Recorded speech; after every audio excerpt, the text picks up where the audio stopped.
मनु महाराज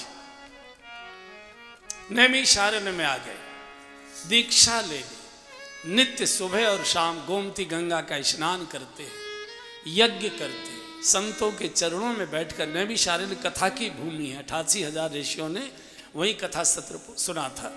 कथा सुनते हैं और 12 अक्षर मंत्र का जप करते। ओम नमो भगवते वासुदेवाय। ये ओम नमो भगवते वासुदेवाय सतयुग में जपा जा रहा है। मनु महाराज सतयुग के हैं और नमो भगवते वासुदेवाय कृष्ण मंत्र है। इसके द्वारा कृष्ण का दर्शन होना चाहिए। दर्शन किसका कर रहे हैं? राम और सीता जी का दर्शन उनका कर रहे हैं। मंत्र कौन सा जपा, ये बहुत बड़ी बात नहीं। आपके मन में क्या चल रहा है, भगवान मन के चीज को कैमरे में लेते, होठों को नहीं लिया करते। भोजन क्या करते हैं? करहि आहार शाक फल कंदा। करहि आहार शाक फल कंदा। सब गाइए। करहि आहार शाक फल कंदा।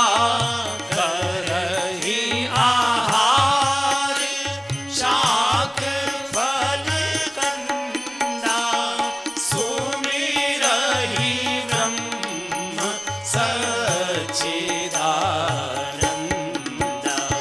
सुमिरहि ब्रह्म सच्चिदानंदा। भजन करने वाले को आहार भोजन कैसा करना चाहिए? आहार कहते हैं जो बाहर से भीतर लिया जाता है, उसको आहार कहते हैं। भजन करने वाले को मनु महाराज कह कर गए, कौन सा? बोले करें आहार शाक फल कंदा। भोजन में ये 3 चीजें चाहिए। शाक कहते हैं पत्ती वाली सब्जियों को, बथुआ है, मेथी है, चौलाई है, पालक है, जो भी पत्ती वाली चने का साग है, बहुत प्रकार की पैंतिया है, अनेक प्रकार जो पत्ती वाले साग होते हैं उसको साग कहते हैं। पत्ती वाले साग को खाने से पेट शुद्ध होता है। और अगर पेट में कब्ज है, गड़गड़ाहट है, पाचन पूरा नहीं हुआ, फ्रेशनेस नहीं आई प्रातःकाल, तो भजन में पहले तो बैठने का मन नहीं करेगा। बैठोगे तो तेरी जवाई और तेरा आलस आएगा कि मन ही नहीं लगेगा। इसलिए अपने भोजन में पत्ते वाली, और हर मौसम में होती हैं, हर मौसम में होते हैं सब, इनको शामिल करिए। शाक फल, मौसम के फल खाइए। फल खाने से ये जो हमारा मन है ये शुद्ध होता है। फल खाने से मन शुद्ध होता है और इसलिए व्रत वाले दिन हम लोग फलाहार करते ताकि हमारे मन का जो कचरा है, मन में मैले विचार हैं, अशुद्धियाँ हैं, वो दूर हो जाए। और कंद कहते हैं जो जमीन में से खोद के निकाले जाते हैं, जैसे आलू है, शलजम है, शकरकंद है, मूली है, चुकंदर है और कई प्रकार की कंद हैं। इससे बुद्धि शुद्ध होती है, इससे बुद्धि शुद्ध होती है। ये भोजन में शामिल करनी चाहिए जितनी मात्रा में जैसे हो सकते हैं। करें आहार शाक फल कंद। भोजन का मनुष्य के आचरण पर बहुत बड़ा प्रभाव होता है।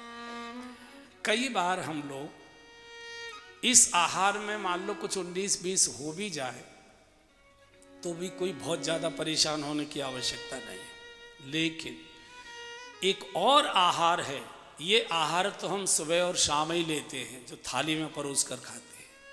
एक और आहार है बंधु और बहनों जिसे हम 24 घंटे लेते हैं, जो हमारा सत्यानाश कर रहा है। हमारी हर इंद्रिय आहार कर रही है, हर इंद्रिय आहार कर रही है। शुद्ध आहार के नाम पर व्यक्ति क्या कहता है, बड़ी ठसक, मैं तो प्याज लहसुन हम नहीं खाते कभी। प्याज लहसुन कोई जहर है क्या?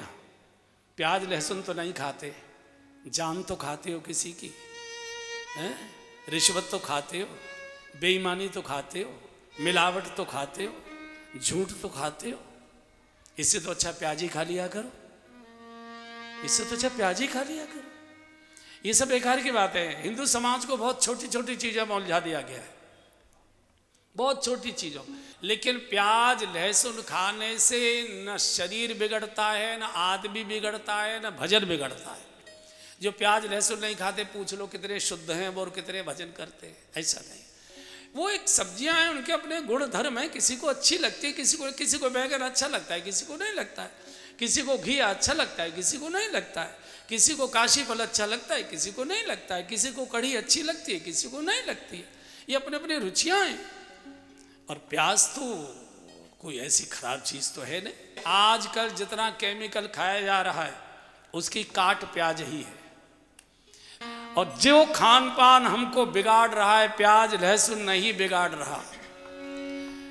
ये तो सुबह शाम थाली में हम परोस कर खाते हैं। एक और आहार है बंधुओं, जो 24 घंटे हमारी इंद्रियां ले रही हैं उस आहार को।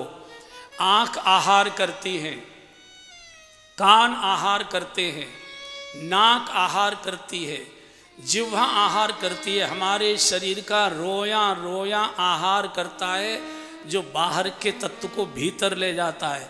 आप बड़े सात्विक हैं, लौकी तोरई की सब्जी खाते हैं, मिस्से आटे की रोटी खाते हैं, गाय का दूध पीते हैं, गाय का ही दूध दही का छाछ खाते हैं, प्याज लहसुन को अपने द्वार पर चढ़ने नहीं देते। ये सब मैंने मान लिया, लेकिन आपने आँखों के द्वारा अखबारों में, आँखों के द्वारा टीवी में ऐसे अश्लील ऐसे कामुक दृश्य देख लिए, उनका आहार आँखों ने कर लिया, ये अंदर चले गए। और जब भी जहाँ भी बैठेंगे आपको वही दृश्य, वही नृत्य, वही सब चीज़ें दिखाई देंगी, याद आएंगी। मन का सत्यानाश प्याज नहीं करती, ये करती है।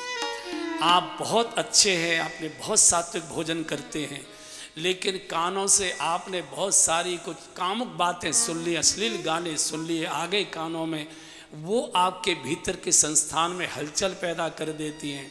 आप शादी में गए थे, लोग उत्तेजक परफ्यूम छिड़क कर शरीर पर आए थे, आपने हाथ मिलाए, आपने कुछ लोगों से गले मिला, वो उत्तेजना का परफ्यूम नाक के मार्ग से आपके भीतर चला गया। आप लौट कर आए शादी से इतने उत्तेजक होकर आए कि आप पागलों जैसा व्यवहार फिर घर में करते हैं। तो ये जो हमारी इंद्रियों के द्वारा 24 घंटे आहार लिया जा रहा है, ये सत्यानाश कर रहा है। प्याज लहसुन नहीं करते, नहीं करते, नहीं करते। हम गलत डायग्नोसिस कर रहे हैं, हम गलत दिशा में जा रहे हैं। आपने बहुत अच्छी बात है कथाएं सुनी, लेकिन आपने ऐसे रात्रि के समय जितने भी जो भी रात्रि को 11 बजे के बाद टीवी मोबाइल देखेगा वो कभी सात्विक और सदाचारी रह ही नहीं सकता है। सारा का सारा जो कचरा है वो रात के देर रात से आता है और आप उसी समय खोले बैठे हैं, उसी समय ढूंढ रहे हैं, उसी समय कर रहे हैं। तो इससे जो बच सकते हैं युग है, लू का महीना है, जून का महीना है, हमारे कहने से लू तो बंद होगी नहीं, न सूर्य नारायण अपने ताप को कम करेंगे, लेकिन कुछ लोग लू से बचने के लिए अपने सिर पर तौलिया रख सकते। कथा केवल तौलिया का काम कर रही है और इससे ज़्यादा कुछ नहीं कर रही। हमारा पुरखा कह कर गया है, करय आहार शाक फलकंदा, सुमरय ब्रह्म सच्चिदानंदा। कभी कभी तीर्थों में जाइए, 4-6-10 दिन संयम का पालन करो, सामान्य प्रसाद पाओ, कोई साधु के चरणों में बैठकर कुछ भगवत चर्चा करो, जो घर में नहीं हो रहा था उसे वहाँ पूरा करो, जहाँ जहाँ हमको शंकाएं होती तो उनका समाधान करो, फिर घर आ जाइए, परिवार चलाइए, बच्चों को खिलाइए पिलाइए, कारोबार में हाथ बटाइए, फिर चले जाइए। गाड़ी को सर्विस स्टेशन पर ले जाते जाते रहना चाहिए।